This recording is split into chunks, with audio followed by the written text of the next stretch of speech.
Rifle Falls has distinctive scenery and offers plenty of recreational activities, which makes this state park truly remarkable.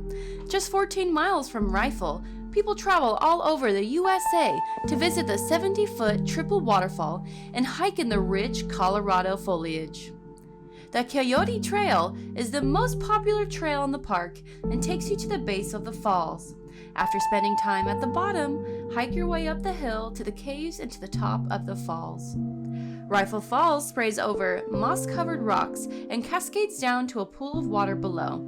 Along with these massive waterfalls, small, intricate limestone caverns are ready to be explored. As you walk the hiking path, various cave entrances will appear before you. Camping at Rifle Falls State Park is a mix of tent and RV sites alongside the creek. There are 7 walk-in campsites and 13 drive-in campsites with electrical outlets in total. The park is open year-round for a variety of activities and requires an entrance fee or an annual pass. During the spring and fall, you can enjoy more mild weather and a quiet park experience.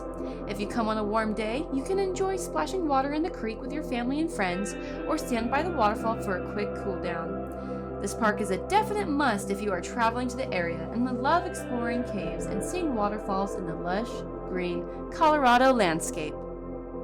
Make sure to smash that like button and subscribe for more content like this. Enjoy your virtual hike.